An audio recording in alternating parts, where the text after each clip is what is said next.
Assalamualaikum warahmatullahi wabarakatuh. Yang saya hormati Ibu Slamet Murid MPD selaku fasilitator dan Ibu Nova Eko Sudaryanti SPD AUD selaku pengajar praktek.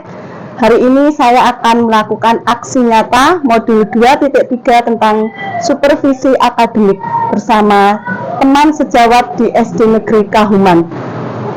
Saya sudah bersama dengan teman sejawat saya, Ibu Rani. Silahkan Ibu Rani memperkenalkan diri terlebih dahulu. Perkenalkan kepada ibu-ibu semua, saya Ranita Kusumawardhani, mengajar di kelas 3A SD Negeri Kahuman, Kecamatan Ngawi. Ya, Ibu Rani, selamat pagi Ibu Rani. Selamat pagi Bu Eni. Bagaimana kabar Bu Rani hari ini? Alhamdulillah hari ini sehat walafiat, semangat. Alhamdulillah. Ya Bu Rani, besok kan rencana saya akan mengadakan supervisi akademik di kelas Ibu Rani. Hari ini, pada pagi hari ini kita akan berbincang-bincang santai ya Ibu Rani. Kira-kira dari perbincangan kita di pagi hari ini, apa yang diinginkan atau diharapkan oleh Ibu Rani? Yang saya harapkan dari perbincangan pagi ini, kita bisa saling bertukar pikiran, saling berbagi pengalaman. Apalagi kan Ibu Hani sudah mengajarnya lebih lama dari saya. Itu nanti bisa memberikan informasi dan masukan untuk saya tentunya seperti itu. Ya Bu Rani.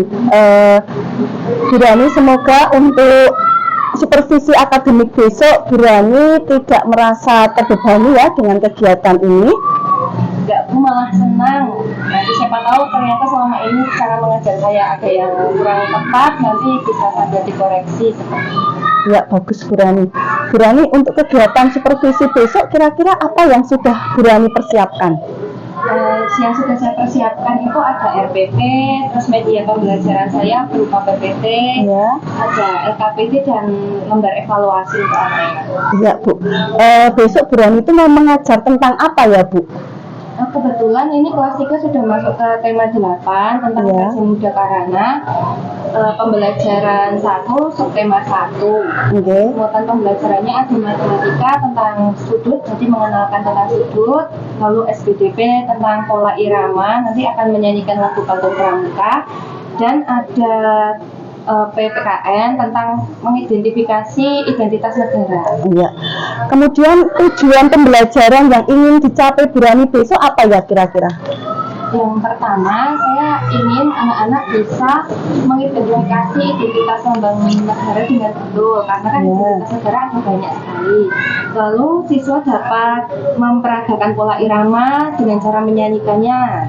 Lalu yang ketiga, siswa itu dapat menentukan sudut dengan gambar ataupun dengan benda konkret. Mantap sekali ya Bu Rani, dan sangat kompleks ya. Kemudian apa kekuatan yang Bu Rani miliki untuk mencapai tujuan yang ingin dikembangkan Bu Rani? Karena saya masih muda, ya. Saya merasa saya bisa menggunakan IT. Ya. Jadi bisa menggunakan pembelajaran digital, lalu bisa menggunakan Canva meskipun baru belajar sedikit-sedikit, membuat PPT, membuat LKPD yang menarik untuk anak-anak. Lalu saya juga kebetulan kan aktif di pramuka, jadi kebetulan dengan tema ini tuh adalah ranah saya selama ini. Oh iya Bu, hebat ya Bu Rani. Dalam pembelajaran yang sudah Bu Rani lakukan sebelumnya, apakah ada hambatan yang dialami Bu Rani selama ini? Kalau hambatan itu selama ini anak itu fokus Bu. Jadi masih ada yang sukanya ngobrol sendiri, tidak mau memperhatikan ketika gurunya menerangkan. Oh iya, Kak Mbak. Terus Bu Rani, bagaimana cara Bu Rani mengatasi dan mengantisipasi berbagai hambatan yang Bu Rani alami selama pembelajaran? Saya akan menggunakan pembelajaran berdiferensiasi dan saya akan mengelompokkan siswa saya sesuai gaya belajarnya masing-masing, meliputi gaya belajar kinetik, audio, dan juga visual. Ya, bagaimana kriteria keberhasilan dari rencana Bu Rani tersebut? menurut saya berhasil dalam melaksanakan pembelajaran saya ketika anak-anak itu senang dalam pembelajaran, mereka bisa fokus mengikuti pembelajaran dan mendapatkan nilai evaluasi itu di atas KKM. Ya, luar biasa sekali ya Bu Rani. Kemudian dari rencana yang sudah Bu Rani susun tadi, bagaimana komitmen Bu Rani terhadap rencana tersebut? Komitmen saya adalah saya akan lebih mengenal gaya belajar anak-anak dan saya akan terus menggali potensi saya untuk selalu melakukan pembelajaran yang berpihak kepada siswa. Ya, Bu Rani. Kemudian siapa yang dapat membantu Bu Rani untuk mewujudkan komitmen yang Bu Rani Bu Rani rancang itu tadi?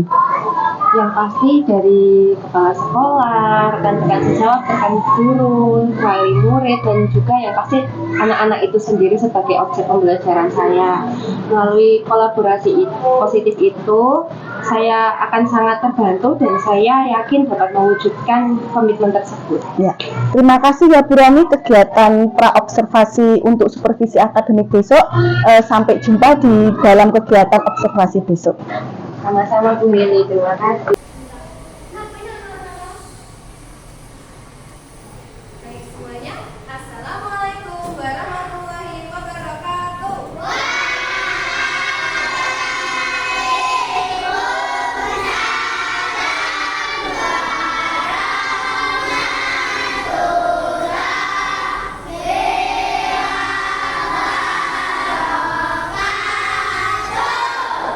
Apa kabar anak-anak hari ini? Sehat semua?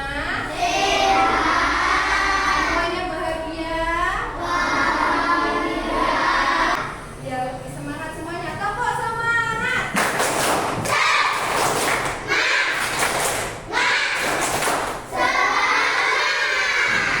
Yo, sudah semangat semua. Sekarang sebelum kita mulai pelajaran pada pagi hari ini, alangkah baiknya kita berdoa terlebih dahulu. Silakan dipimpin doa Pak Ketua.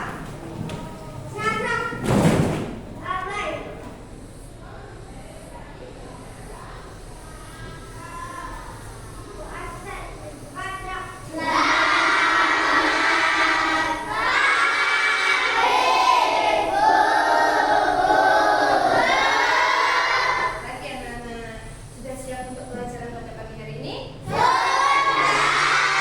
Ada yang tidak masuk? Mustara. Kenapa Mustara tidak masuk? Ada yang tahu? Cacar air, ya. Bahasa Indonesianya itu. Tahu cacar air? Ya, nanti kita doakan bersama semoga Mustara cepat sembuh dan bisa belajar lagi dengan kita semua ya. Baik. Kemarin di tema 7 kita sudah belajar apa saja, Nak? Pengembangan teknologi, alat komunikasi, apalagi transportasi, ada tradisional. Nah, sekarang kita akan masuk ke tema 8. Di tema 8 ini kita akan belajar tentang Praja Muda Karana. Tahu nggak Praja Muda Karana? Coba Praja Muda Karana. Anak-anak ada yang mengikuti pramuka? Coba yang sudah ikut pramuka. Ikut semua kan? Ikut. Nah, sekarang kita akan belajar lagi salah satu lagu pramuka.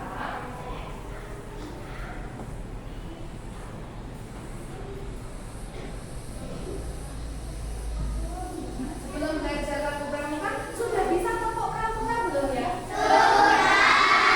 Apa guru mau melihat tepuk pramukanya anak-anak semuanya? Tepuk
sebelum dimulai nanti ada tepuk pramukanya dulu. Tadi dengar? Ada tepuk pramukanya kan? Tepuk pramuka dulu 1 kali. Setelah itu baru 1, 2, 3 dan 4. Terus ada tepuknya. Pramuka itu hemat cermat.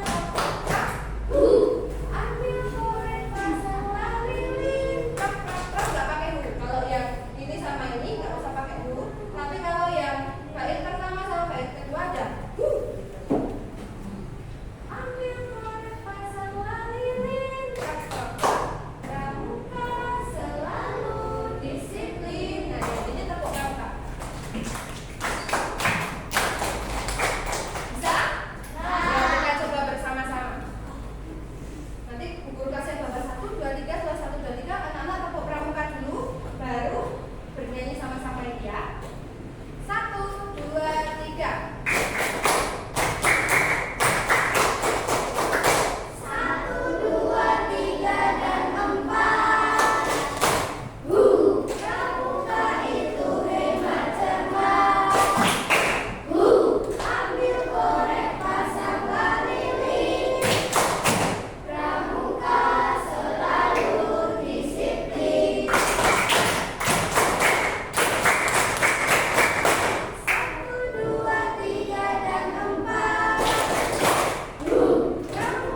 Di antaranya yaitu bahasa negara, bendera kebangsaan, lagu kebangsaan, lambang negara, dan semboyan bangsa Indonesia. Oke, Miss Imas jelaskan satu persatu ya teman-teman. Yang pertama, bahasa. Indonesia itu memiliki beragam budaya dan bahasa. Hampir setiap daerah di Indonesia memiliki bahasa daerahnya masing-masing. Tetapi bahasa yang digunakan sebagai bahasa persatuan bangsa Indonesia adalah bahasa Indonesia. Nah, dengan adanya bahasa Indonesia, kita mampu berkomunikasi dengan suku-suku lain di seluruh daerah di negara Indonesia. Dengan begitu, bahasa Indonesia menjadi salah satu simbol pemersatu bangsa. Bahasa yang kedua yaitu bendera kebangsaan. Nah, bendera negara Indonesia itu diberi nama Sang Saka Merah Putih. Merah melambangkan keberanian dan putih itu melambangkan kesucian. Nah, bendera Sang Saka Merah Putih dijahit oleh Ibu Fatmawati, istri Soekarno, Presiden pertama Indonesia. Nah, bendera Sang Saka Merah Putih pertama kali dikibarkan pada Hari Kemerdekaan Indonesia pada tanggal 17 Agustus 1945 di rumah Bapak Insinyur Soekarno di Jalan Pegangsaan Timur nomor 54 Jakarta. Nah, kita memberi hormat saat bendera dikibarkan sebagai tanda penghormatan. Yang ketiga yaitu lagu kebangsaan. Lagu kebangsaan bangsa Indonesia berjudul Indonesia Raya, diciptakan oleh W.R. Supratman. Nah, lagu ini pernah dinyanyikan saat upacara kemerdekaan ya teman-teman. Nah, sekarang biasanya lagu ini dinyanyikan pada saat upacara hari Senin di sekolah, upacara kenegaraan, pada saat acara-acara yang dihadiri oleh negara lain, dan yang lainnya. Yang keempat adalah lambang negara Indonesia. Lambang negara adalah suatu bentuk yang digunakan sebagai lambang resmi sebuah negara. Nah, lambang negara Indonesia yaitu burung Garuda Pancasila. Burung Garuda dipilih karena melambangkan kebesaran dan kekuatan ya teman-teman, dengan harapan Indonesia akan menjadi negara yang besar dan kuat. Nah, lambang negara Garuda Pancasila ini dirancang oleh Sultan Hamid II dan disempurnakan oleh Bapak Presiden pertama kita, yaitu Insinyur Soekarno. Nah, sebagai warga negara, kita juga harus mewujudkan Indonesia untuk menjadi negara yang besar dan kuat. Oke teman-teman, berikut Miss Indah jelaskan bagian-bagian Garuda Pancasila. Yang pertama ada kepala yang menoleh ke sebelah kanan, itu berarti melambangkan kebaikan. Yang kedua ada dua sayap yang memiliki bulu. Masing-masing sayap memiliki jumlah bulu sebanyak 17. Nah, angka 17 ini berhubungan dengan hari kemerdekaan, tanggal kemerdekaan Indonesia yaitu tanggal 17. Oke, selanjutnya ada ekor. Ekor memiliki bulu berjumlah 8 yang berhubungan dengan bulan kemerdekaan kita, yaitu bulan ke-8, bulan Agustus. Lanjut teman-teman ya, setelah ekor ada pangkal ekor. Nah, pangkal ekor juga memiliki bulu berjumlah 19 yang menunjukkan tahun kemerdekaan. Lalu ada leher dengan memiliki bulu berjumlah 45 bulu, melambangkan tahun kemerdekaan juga. Nah, jadi tahun kemerdekaan kita kan 17 Agustus 1945. Lengkap ya teman-teman. Lalu pada leher terdapat perisai yang menyerupai jantung. Perisai tersebut dilengkapi dengan lambang sila Pancasila. Selanjutnya, kaki burung Garuda mencengkram pita yang bertuliskan Bhinneka Tunggal Ika. Selanjutnya yang ke-8, ada garis tebal pada perisai. Nah, ini teman-teman ya, ini melambangkan bahwa negara Indonesia dilalui oleh garis khatulistiwa.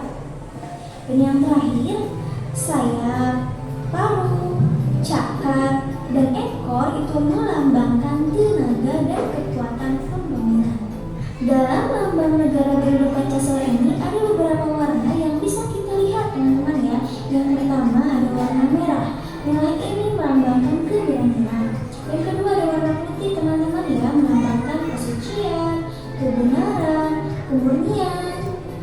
ketiga ada warna kuning nih teman-teman. Ini melambangkan atau artinya kebesaran, kemegahan, dan kemakmuran. Ada juga warna hijau, artinya kemakmuran dan kesuburan. Dan terakhir ada warna hitam nih teman-teman, yang artinya keabadian. Setiap warna pada lambang negara memiliki arti khusus yang menunjukkan cita-cita dan ciri-ciri tertentu dari sebuah negara. Oke, dari kelima warna tersebut kita akan amati di bagian mana saja warna tersebut terletak. Oke, yang pertama ada warna merah. Warna merah ini terletak di bagian kanan atas dan kiri bawah perisai, teman-teman, yang ini ya. Yang selanjutnya warna putih ada di bagian kiri atas dan kiri bawah perisai serta pada bagian pita yang dicengkram. Lalu warna kuning ini terletak di seluruh tubuh Garuda Pancasila. Lalu ada di simbol bintang, simbol rantai, dan simbol padi itu berwarna kuning, teman-teman ya. Lanjut ada warna hijau. Warna hijau ini ada di bagian simbol pohon beringin dan simbol padi. Bisa dilihat teman-teman ya. Dan yang terakhir ada warna hitam. Warna hitam ini terletak di bagian tengah perisai yang menyatu dengan simbol bintang. Bisa dipahami ya teman-teman? Salah satu cara mengenal lambang negara adalah dengan memahami arti lagu Garuda Pancasila. Nah, lagu Garuda Pancasila ini diciptakan oleh Sudarmanto. Nah, ini liriknya teman-teman ya. Teman-teman sudah hafal ya? Silahkan menyanyikan sama-sama di rumah ya. Oke, kita juga perlu memahami lirik dari lagu Garuda Pancasila tersebut. Nah, berikut mesti menjelaskan ya lirik dan artinya. Yang pertama, liriknya yaitu Garuda Pancasila, akulah pendukungmu. Itu artinya warga negara Indonesia mencintai negara dan mengenal baik lambang negaranya. Lirik selanjutnya, Patriot proklamasi sedia berkorban untukmu. Artinya sebagai warga negara siap berjuang dan rela berkorban untuk negara. Lirik selanjutnya ada Pancasila, dasar negara, rakyat adil, makmur, sentosa. Jadi artinya mengakui Pancasila sebagai dasar negara dan siap melaksanakan nilai-nilai Pancasila untuk menjadikan rakyat Indonesia hidup makmur sentosa. Lirik yang terakhir, pribadi bangsaku, ayo maju, maju, ayo maju, maju. Artinya, sebagai warga negara Indonesia akan terus maju dan tidak mudah menyerah. Baik, setelah kita memahami arti lagu Garuda Pancasila, diharapkan setiap warga negara memiliki sikap nasionalis, cinta tanah air, dan selalu bersikap sesuai dengan nilai-nilai Pancasila. Sebagai tanda penghormatan negara, lambang negara harus senantiasa kita jaga. Penggunaan dan pemasangan lambang negara harus sesuai aturan. Oke, di antara contoh peletakan dan penggunaan lambang negara yang pertama digunakan pada paspor, yang kedua lambang negara diletakkan di kantor kepala daerah kemenangan, yang ketiga harus diletakkan di ruang sidang pengadilan, yang keempat lambang negara juga harus diletakkan di kantor kepolisian negara. Nah, kelima lambang negara boleh digunakan di surat ijazah negara.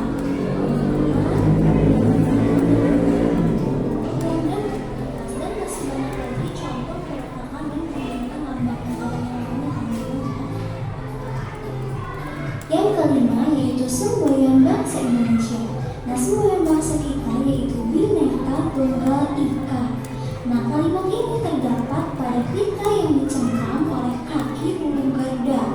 Nah, Bhinneka artinya beragam atau berbeda. Tunggal artinya satu. Ika artinya jua. Jadi dapat diartikan bahwa Bhinneka Tunggal Ika itu artinya berbeda-beda tetapi tetap satu jua.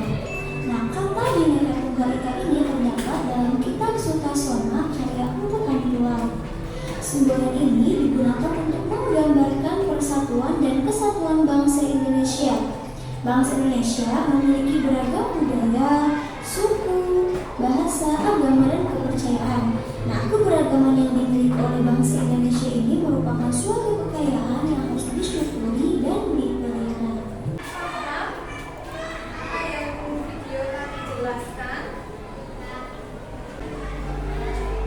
Sudah siap apa guru dari pertanyaan? Sudah. Pertanyaan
belajar tentang pengertian sudut dan macam-macam sudut. Bagaimana penjelasannya? Mari kita simak bersama-sama. Jangan lupa ya, di akhir video terdapat soal yang bisa kalian jadikan latihan. Selamat menyaksikan.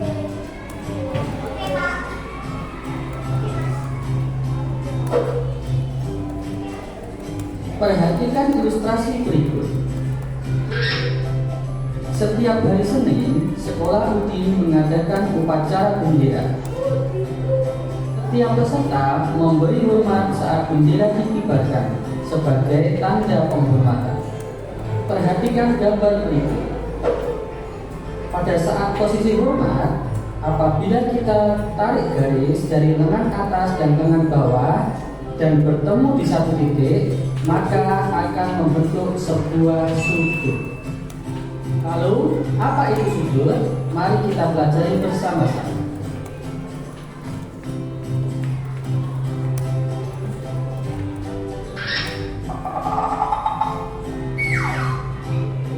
Gambar berikut adalah gambar sebuah sudut.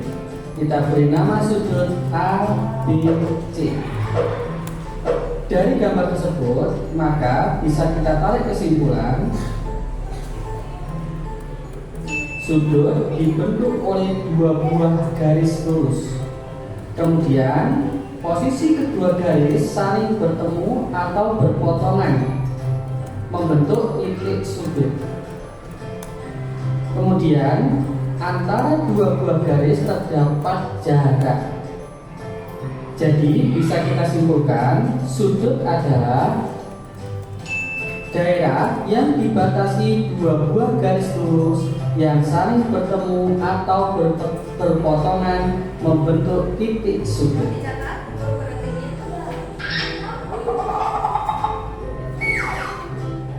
Selanjutnya, berdasarkan gambar-gambar berikut, tentukan manakah yang merupakan sudut.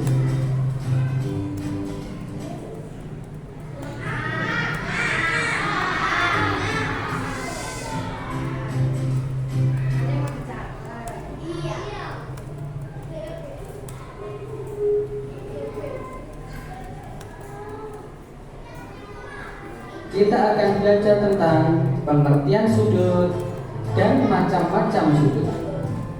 Bagaimana penjelasannya? Mari kita simak bersama-sama. Jangan lupa ya, di akhir video terdapat soal yang bisa kalian jadikan latihan. Selamat menyaksikan.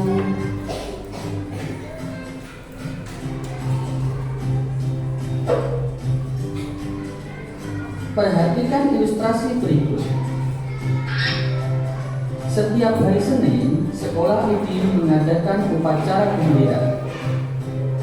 Setiap peserta memberi hormat saat bendera dikibarkan sebagai tanda penghormatan.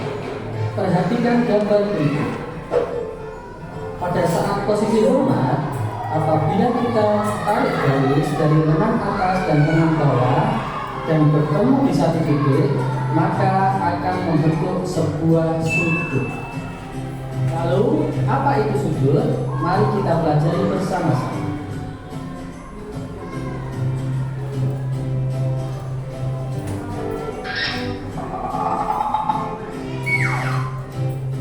Gambar berikut adalah gambar sebuah sudut. Kita beri nama sudut A, B, C. Dari gambar tersebut, maka bisa kita tarik kesimpulan sudut dibentuk oleh dua buah garis lurus. Kemudian, posisi kedua garis saling bertemu atau berpotongan, membentuk titik sudut. Kemudian, antara dua buah garis terdapat jarak. Jadi, bisa kita simpulkan, sudut adalah daerah yang dibatasi dua buah garis lurus yang saling bertemu atau bertemu.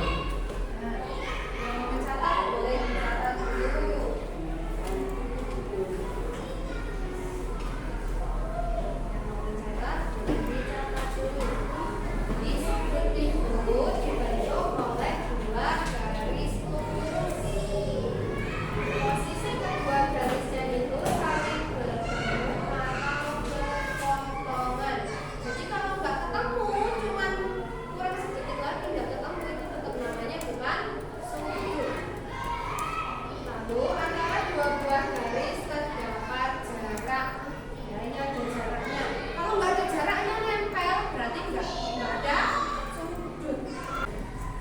berpotongan membentuk titik sudut.